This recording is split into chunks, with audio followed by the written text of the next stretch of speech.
realidad solamente es el GOE el que consigue, porque no olvidemos que a raíz del 98 la policía asalta las sedes de todas las obediencias españolas, se incauta de su documentación, se abre proceso a Miguel Moraita, que era el gran maestre del Gran Oriente Español y era diputado en las Cortes, y se está a punto de aprobar una declaración en las Cortes declarando a la masonería traidora a la patria y facciosa, por su supuesto apoyo a los independentistas cubanos y filipinos.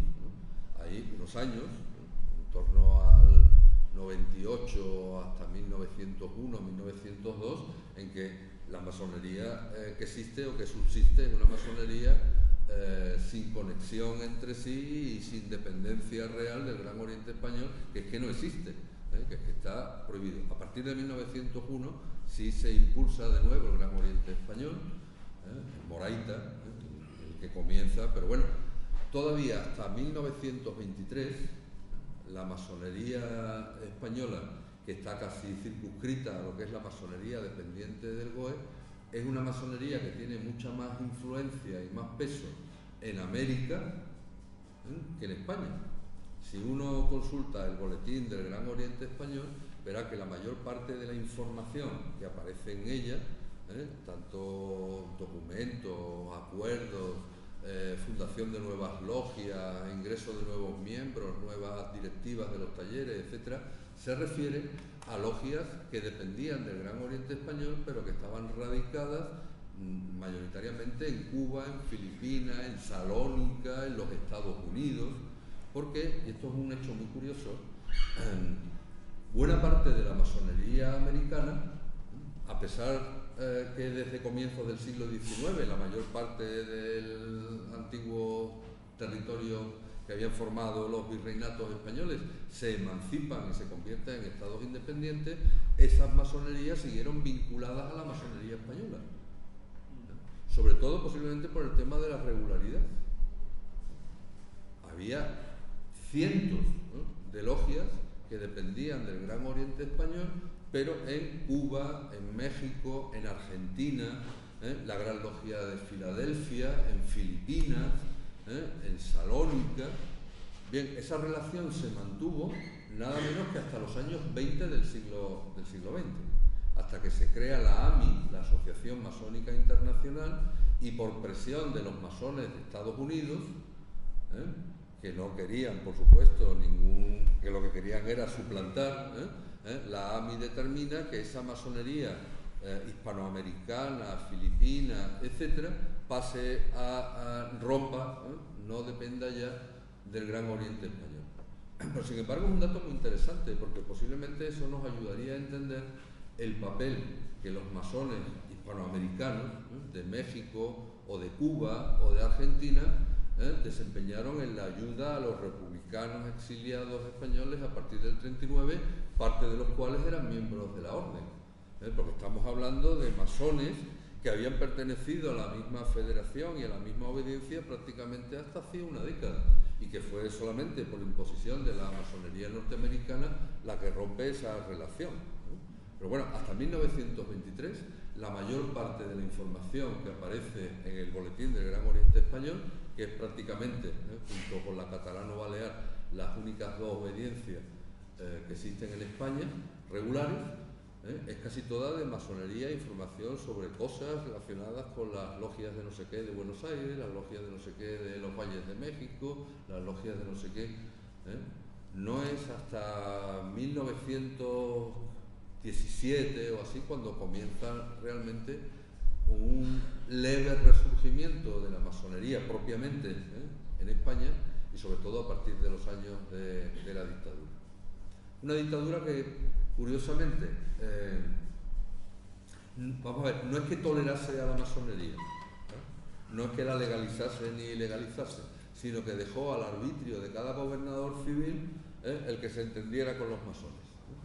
Los masones españoles, de todas maneras, siempre guardaron un especial agradecimiento a uno de los generales que formaron parte del directorio militar en septiembre del 23, porque no olvidemos que Primo de Rivera no forma un gobierno, forma un directorio militar, formado exclusivamente por militares, que yo creo que es la primera vez en la historia de España, donde hay un gobierno formado exclusivamente por militares.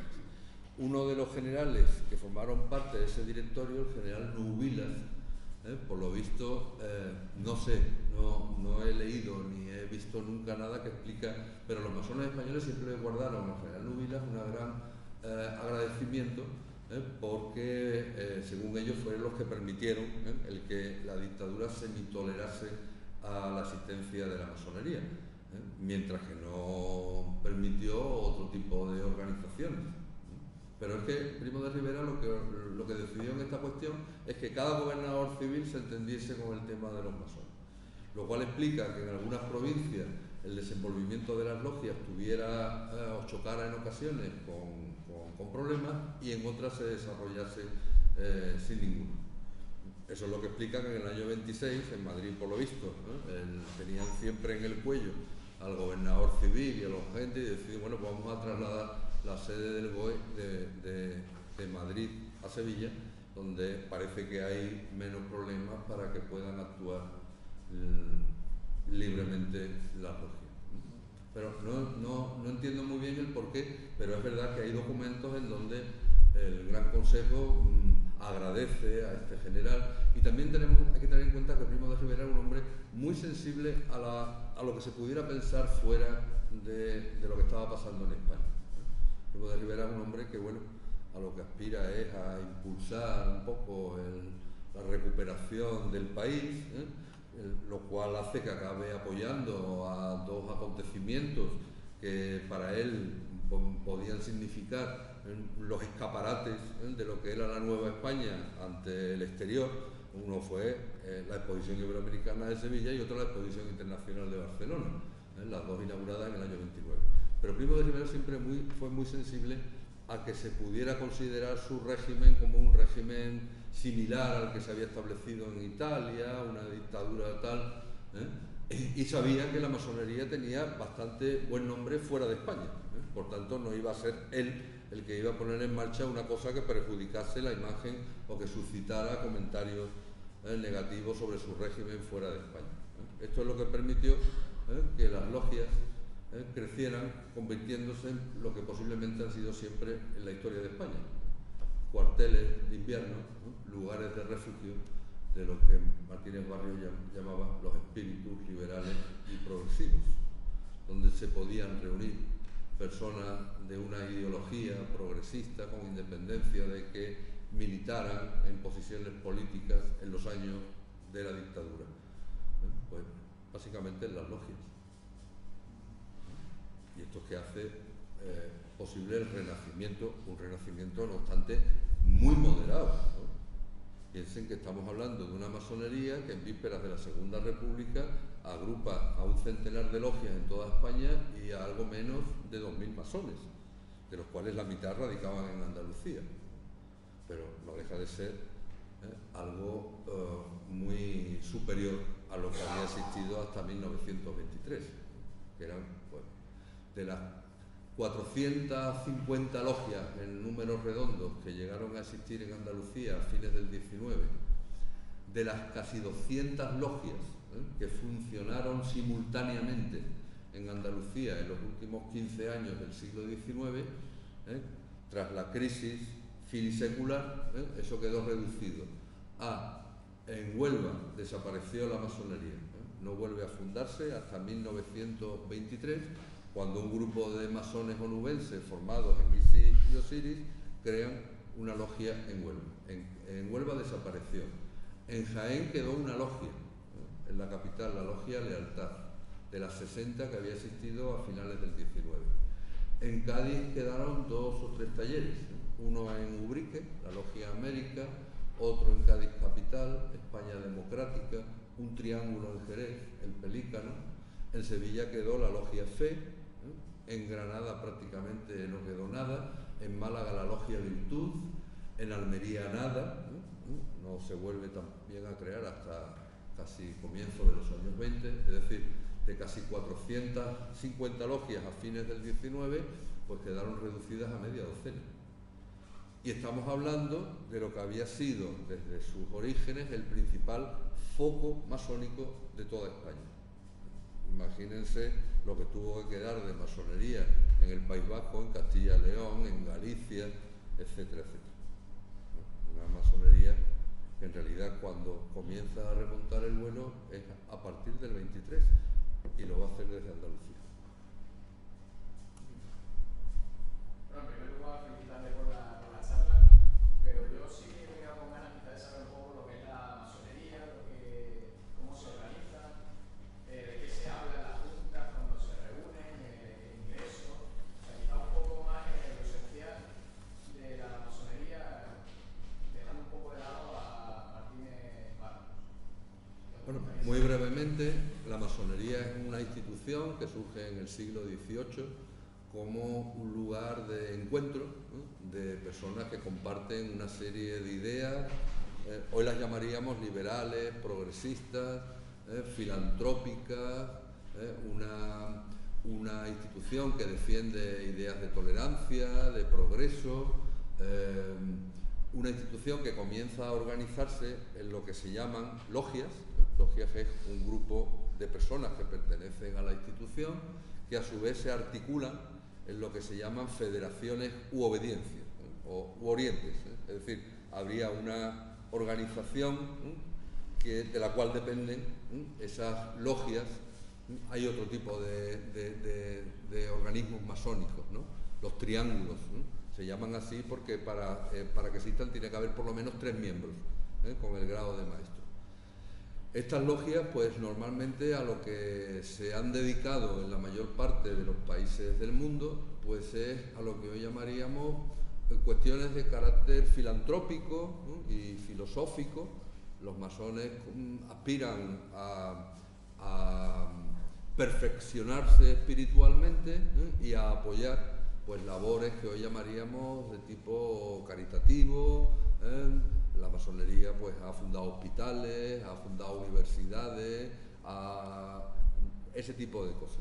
En países como el nuestro, ¿no?, o como Francia, o como Portugal, o como Italia, la masonería ha tenido además lo que yo llamaría una clara vocación política. ¿Por qué? Porque se trata de masonerías que se han desarrollado en países donde las condiciones políticas han sido históricamente muy diferentes a las de países como Gran Bretaña, Estados Unidos, Suecia, etc. Son países donde la Iglesia Católica ha tenido un peso que no ha tenido en esos países llamados nórdicos o anglosajones, donde la existencia de regímenes políticos consolidados o de tipo liberal o de tipo democrático ha chocado siempre con la fuerza de lo que llamaríamos los sectores más conservadores. En esos países la masonería ha tenido siempre, desde mi punto de vista, una clara vocación por influir en los asuntos políticos, entendiendo la palabra política en el más amplio sentido del término, ¿no? No tanto como la literatura complotista lo ha entendido siempre, como crear una especie de poder secreto que fuera el origen de las revoluciones, sino influir básicamente en lo que llamaríamos la lucha por el establecimiento de un régimen en donde se respete la libertad de conciencia, la libertad religiosa, la libertad de pensamiento, y donde exista realmente un gobierno que sea por el pueblo, para el pueblo, y lo que llamaríamos un régimen liberal democrático, ¿no? Cosa que en nuestro país pues tenemos que remontarnos a la Segunda República para encontrarnos el primer régimen verdaderamente democrático. Los masones, ¿qué es lo que acostumbran a...? Bueno, ellos emplean un ritual que puede ser diferente dependiendo, ¿no?, del rito al que se adscriban. En España el más habitual fue siempre el rito escocés antiguo y aceptado, aunque es verdad que hubo obediencias que utilizaron otro tipo de ritos. Normalmente pues se reúnen un día a la semana, tratan sobre cuestiones filosóficas. Yo creo que uno de los atractivos que tenía para personas como Martínez Barrio el ingreso en la masonería, o personas de su estrato social, es esa cuestión a la que me refería antes del tema de los nombres simbólicos, ¿no? No solamente formaba parte de la tradición de las logias españolas, ¿no?, sino que una de las maneras de aumentar de salario, que significa pasar del grado de aprendiz al de compañero o al de maestro, era la obligación que tenía todo recién iniciado de prepararse, de leer, de estudiar y de preparar lo que llamaríamos una charla o una conferencia que tenía que dar a sus hermanos en la logia, explicando quién era. Normalmente eran siempre nombres de personajes históricos. ¿Quién era ese personaje? ¿Quién había sido ese personaje histórico cuyo nombre simbólico utilizaba este nuevo masón, ¿no? ¿Quién había sido Riego? ¿No? Si yo había decidido adoptar el nombre de Riego, o el nombre de Mendizábal, o el nombre de Newton, o el nombre de Diderot. Esto hacía de las logias un espacio pues posiblemente bastante animado, en una época en donde no existían los medios para acceder a la cultura que tenemos en la España de comienzo del siglo XXI. Hay que recordar que estamos en una época en donde lo habitual era que un niño con 8 o 9 años tuviera que abandonar el colegio para comenzar a trabajar de aprendiz de algo. ¿De qué manera se podía acceder a este tipo de conocimiento de personas inquietas y que deseaban formarse, etcétera? Posiblemente esto hacía de las logias un lugar muy atractivo. Parte de las reuniones trataban de cosas, digamos, relativas a la institución. Por ejemplo, por extraño que parezca, uno puede encontrarse en los libros de actas discusiones que pueden consumir páginas y páginas sobre cómo hacer frente a los gastos del alquiler y de la luz del local que se utiliza para templos, aunque también se pueden encontrar cosas muy interesantes. Discusiones sobre cómo puede intervenir la masonería para evitar, por ejemplo, el maltrato a los animales. Discusiones que consumieron semanas sobre las implicaciones éticas y morales que plantea el aborto. ¿Qué puede hacer la masonería pues, para proteger el medio ambiente? Cosas que hoy nos pueden parecer muy de nuestros días y que, te aseguro, se pueden encontrar en los libros de actas de las logias sevillanas de hace 100 años. Claro, porque estamos hablando de personas, digamos, muy avanzadas para su época, y para la mentalidad y las preocupaciones. Otras cuestiones eran mucho más concretas y puntuales, ¿no? Por ejemplo, las logias andaluzas y las logias españolas, la verdad es que nunca tuvieron los medios económicos para llevar a cabo grandes obras de beneficencia como la masonería inglesa o como la masonería belga, que es quien fundó lo que hoy se llama todavía la Universidad Libre de Bruselas, o para fundar hospitales. Pero sí es verdad que hacía pequeñas obras de caridad. Por ejemplo, hacia 1913, que tiene lugar en toda la cuenca minera de Huelva, una huelga tremenda que se extiende por espacio de meses y meses y meses, las logias sevillanas deciden aportar, hacer un esfuerzo, hacer varias colectas para traer a los niños de los trabajadores de las minas a Sevilla para poder atenderlos, porque es que estaba llegando a una situación prácticamente de inanición de unas familias que llevaban meses y meses sin ingresar un céntimo. Una de las iniciativas más interesantes es la que lleva a cabo, por ejemplo, la logia Isis de Osiris, que crea una fundación, la Fundación Cañabate, para que hijos de masones de pocos recursos puedan estudiar. Se crean lo que llamaríamos un sistema de becas y sin duda la más interesante fue la que se pone en marcha en los años 20, que se llamó el auxilio masónico. ¿En qué consistía el auxilio masónico? Pues cada uno de los masones activos en Andalucía pagaban una peseta al mes, que hoy nos puede parecer que era, pero en esa época una peseta era un buen dinero, ¿no?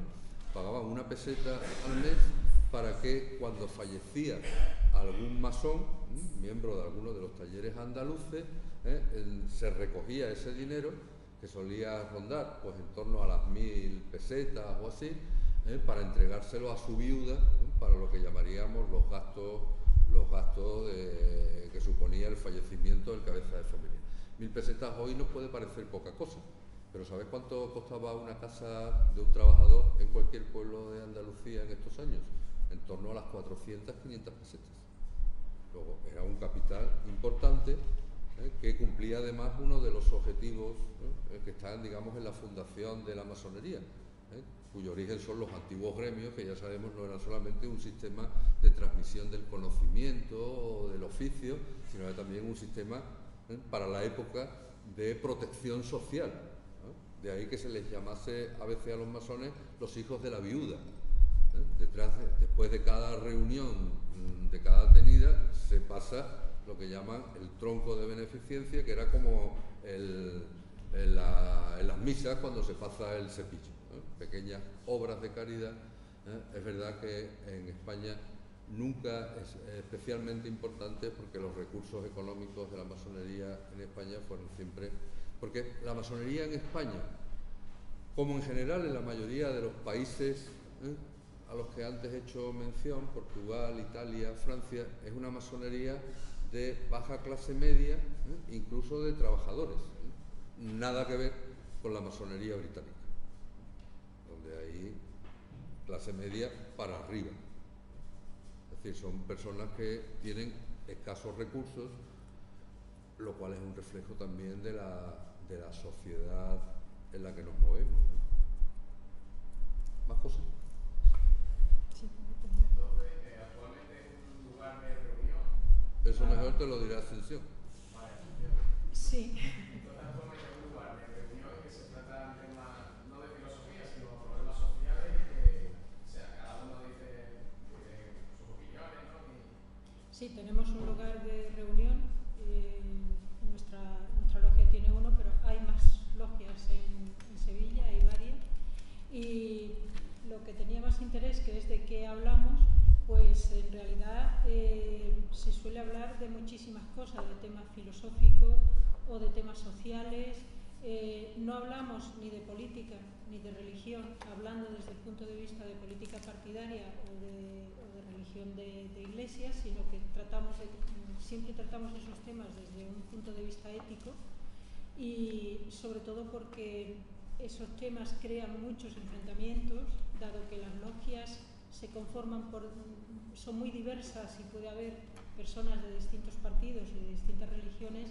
Hablar esos temas podría hacer que algunas veces saltaran chispas dentro del grupo. Pero desde ese punto de vista ético podemos tratar de todos los temas que queramos.